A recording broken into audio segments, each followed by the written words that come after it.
Right, so as much as I feel like I am serving looks, or whatever you want to say, in this sweater, I can't help but feel a little bit like, remember in Willy Wonka and the Chocolate Factory when they all go to the factory and Charlie's in his brown sweater?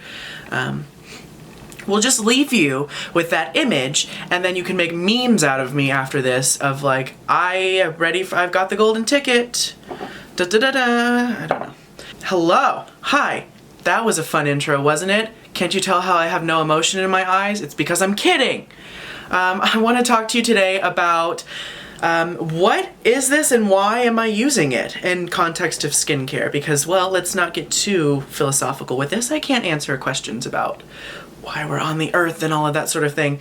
Let's face it, right? The world of skincare can be very intimidating, to say the least, and I guess confusing is a really good word, because there's so many products, there's so many steps, there's so many brands, there's so many people telling you that you need this, this, and this, and to be fair, certain things, yeah, you do need. Now, I feel like a routine or ritual is really the way to have good skin. It's not about a specific product, it's not about masking a few times a week. It's about what you're doing on a daily basis. Just like anything that you do in repetition, you know, exercise. You're not going to go to the gym once and have a six-pack, even though I would love if it were that easy, because, well, you know. So what is this and why am I using it? Let's talk about a ritual. Let's break down a routine and talk about what each step does, why it's there, why you're using it, and what the products are, what they can be, what sort of different textures and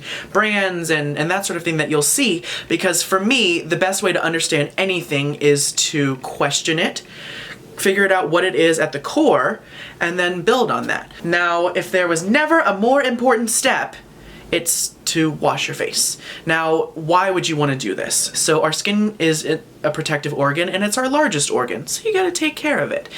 It's really good at keeping things out, and that's its purpose. So as a result, it can start to accumulate things like dirt, sweat, oil, grime, makeup if you use it. And so it's really important to kind of clean that away and remove it properly. That way your skin can function properly as an organ. It's sort of like, you know, when you do a detox for your gut or whatever, over time nastiness starts to build up. You got to flush it out or just form really good habits. That way you don't have to detox, if you will. So these kinds of cleansers are going to be like balms or creams or lotions or even oils. These are going to be your first cleanse. Now, a lot of people ask, why do I need to double cleanse? My philosophy, and the philosophy of my brethren, if you will, is to remove the makeup in your first step, and the second step is to go in and clean the skin, so sort of tidy up whatever is left over, you know, kind of get in with the toothbrush and clean between the tile, if you will, and sort of make sure everything is removed. Because if you ask your cleanser to remove makeup, to clean the skin, and to kind of purify your pores, it's asking too much. You just can't. It just doesn't work that way. So that's what the first cleanse will do. It's really to get the makeup off, so that way when you clean the skin, there's nothing kind of in the barrier. The skin cleanser can be much more focused on really purifying and really removing anything that doesn't need to be there. So let's go in with our skin cleansers. Now, obviously, this kind of bottle is looking a little bit different than this kind of bottle, which to my kind of philosophy would insinuate that this is going to be a more liquid texture. It's going to be a lot thinner. Your first cleanses are going to be a lot kind of creamier, oil-based, you know, balm-based, which is essentially, you know, solid oil. Those are going to be those sort of thicker, more emollient, greasy textures to break the makeup down. Then you'll want to go in with something that's either a little bit more lightweight or repeat the same step with that same cleanser if it's a good one. And it has an ability to really clean the skin. So as an example, you know, let's just talk about these two cleansers. This is Ceramic Slit by Sunday Riley, and this is clay-based. So if you've got oily skin, you're probably thinking, or heard at least once, about using clay a few times a week as a mask to really purify the pores. Well, imagine doing a mild version of that, you know, with the volume turned down, doing that on a daily basis. It's going to give you that really purified, detoxified, if you will, quality on a consistent basis, which my theory is, like, I would rather do a little bit every day than something intense a few times a week, because it builds better long-term results. Let's talk about, you know, Tata Harper Purifying Cleanser, which has a few, you know, sugar-derived ingredients to really deep clean the skin, plant-derived ingredients to really get in there and purify the pores. The things we're talking about are skin cleansing agents, so fruit enzymes, clays, a few acids, if you will. Maybe there's a little bit of like a skin softening agent included in the cleanser, something that's really going to benefit the skin and not be wasted at taking makeup off. So I think it's really important to double cleanse because it's just sort of taking the idea of removing makeup and cleaning the skin and splitting it into two and increasing the chances of seeing a benefit by doing it in 2 steps rather than 1. So after that, what the heck is a toner? So our toners can come anything from like something that you pour out to something that you pump into a cotton pad to something that you just kind of spray in your face, as I will demonstrate now. Yeah, that's fresh. So the toner is really there to do a few different things. One, it's going to make sure that the skin is absolutely purified. Even if you're really good at cleansing, it's inevitable that you'll probably leave maybe a little bit of foundation right along the jawline, or maybe you didn't kind of really get everything out of the pores around the nose, or you still have a little bit of brow powder left in your brows. The toner is going to make sure that all of that is removed, but it also serves to rebalance the pH of the skin. Even acidic cleansers, which is something that you should be thinking about and keeping in mind because the skin naturally has an acidic pH and we want to keep it that way. And it's there to really ensure that bacteria can't grow, because if you raise the pH by using a soap, a bar soap, or a really foamy cleanser, it's going to become really basic, above pH 7, if you will, which is water, and your skin can't fight bacteria as well on its own. So the toner is really there to make sure that the skin has a low pH a pH level, but I approach it as something that, well, you're already applying it to the skin. Why not include a ton of great ingredients that are going to start your routine off kind of really strong, start off strong. So you can have anything from, let's take this Borghese Clarify Toner, which has a lot of peptides, hyaluronic acid, resveratrol, plant extracts, all of these really great soothing, hydrating, age prevention or age reversal ingredients, and you're just applying it to the face the way that you're sort of doing kind of second nature. So why not have a really good toner that has a benefit to it? So in my opinion, mists, right, like this, and toners serve a very different purpose, and I'll get to that. But let's talk about what you would probably be sandwiching in between if you follow the sort of ritual of cleanse, tone, exfoliate. So exfoliants can come in any kind of shape, texture, form. It can be a liquid, it can be in a pad form, it can be in a lotion or cream or serum form. These are there to remove dead skin cells from the surface of the skin, and in case of certain acids, which I have done a video on kind of all about exfoliation, different acids and that sort of thing, it's there to really either unclog pores, remove dead skin cells on the surface, hydrate the skin, plump the skin out, give it a really great glow. It's really there as your sort of the person that puts their foot down and really says, no, okay, we got to do this, this, and this. We need to get this done. Let's not joke around anymore. Exfoliants are really there to give an immediate change to the skin because they will physically strip away dead skin cells, which means your skin is going to feel softer. It's going to look fresher. The texture is going to be smoother, and your products are going to sink in better because there's not all of this nonsense dead skin just sitting around waiting for something to happen and not really kind of paying their rent, if you will. So exfoliants can come in any kind of different textures that you want. Make sure you find an exfoliant that is right for your skin, and of course watch the video that I did because I feel like it explains it quite effectively.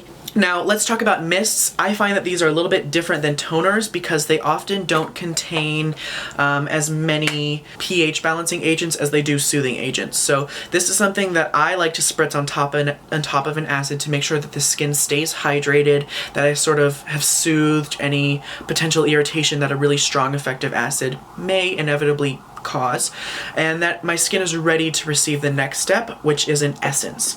Now I feel it's a really optional, well, for me it's not optional. I will use an essence every single time, swear to God, but it's something that a lot of people haven't really caught on to yet. Now with the kind of prevalence of Korean skincare, we've realized that essences can serve a really fantastic purpose if you happen to do them. And an essence is really there, and I'm talking about first essences, by the way. We'll talk about other essences kind of in the future.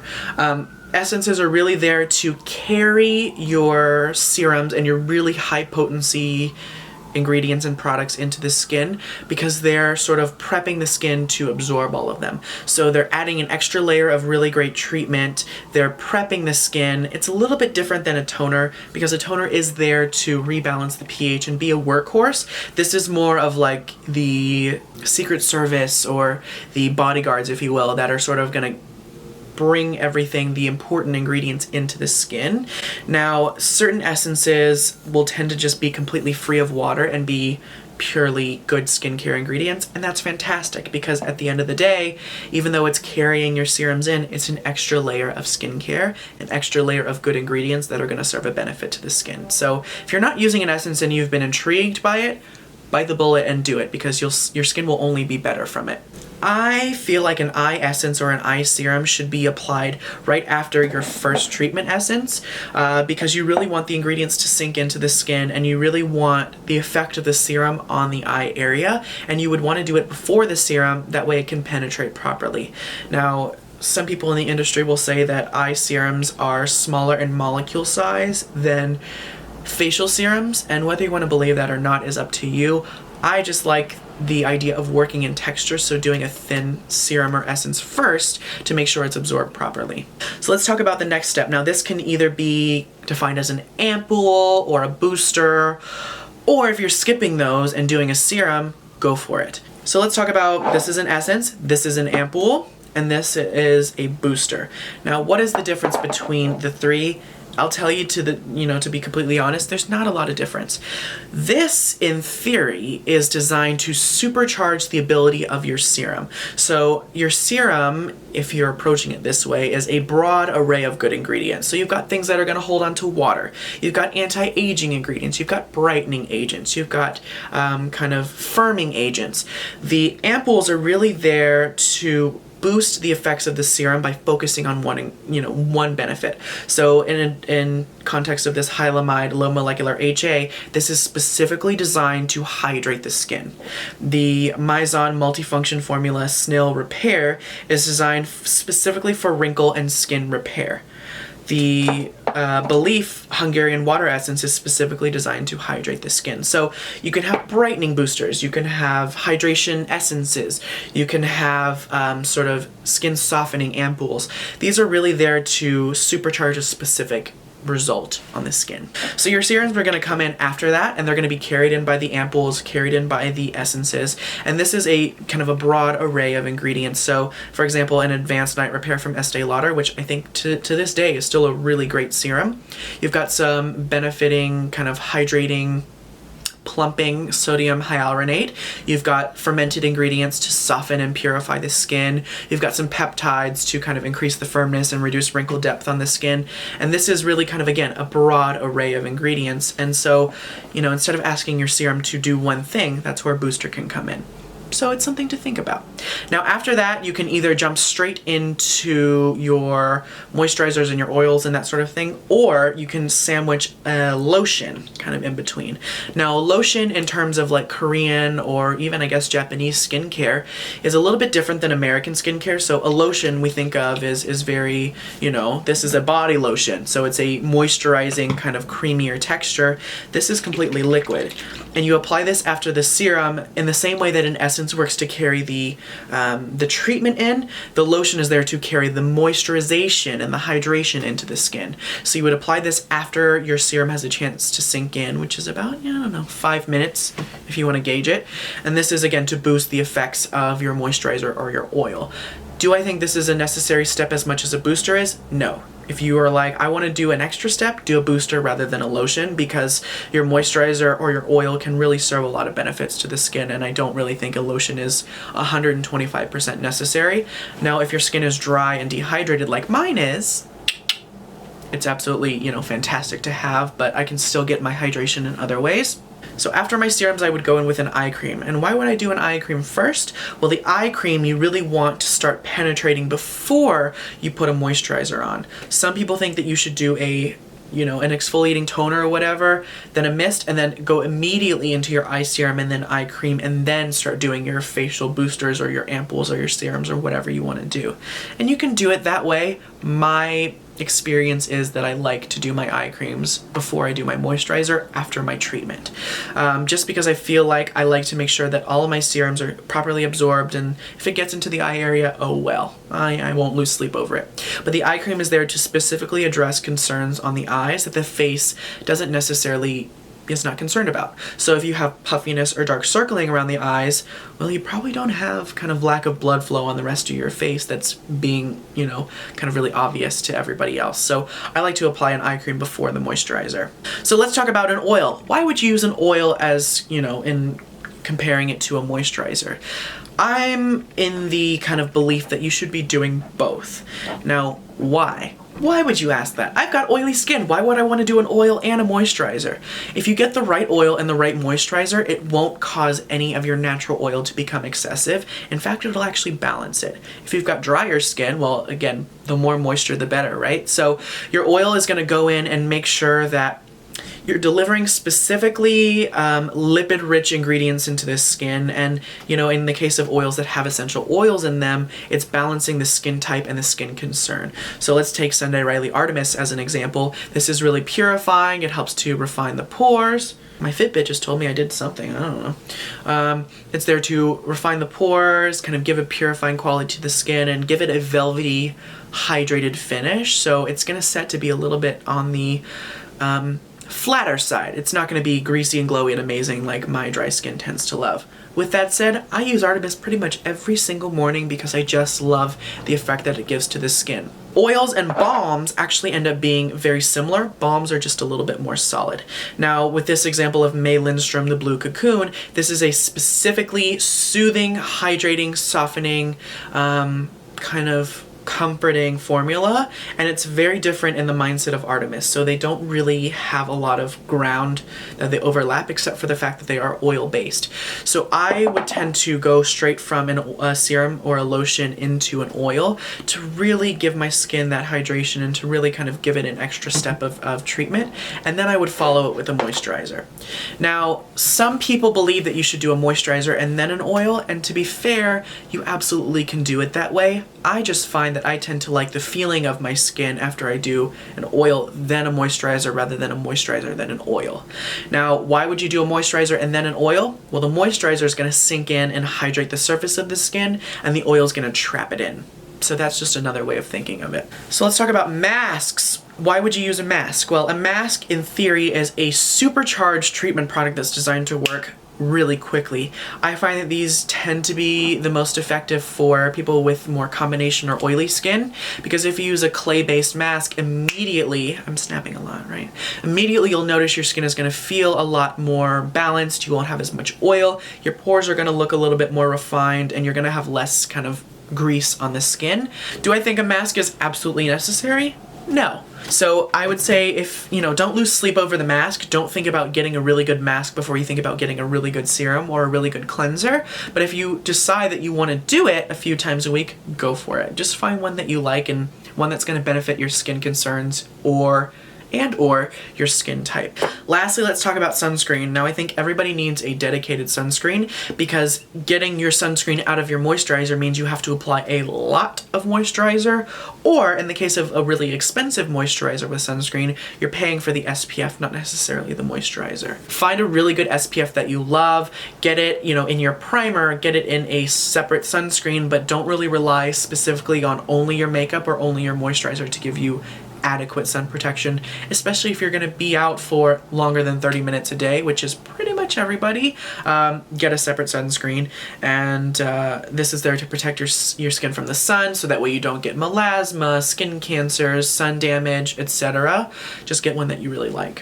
What is this? Why am I using it? I feel like I've broke down every single step and every single sort of concern or idea that I could possibly think of. There's probably something that I forgot, because there's probably a skincare step or routine or product that exists out there that I haven't touched on.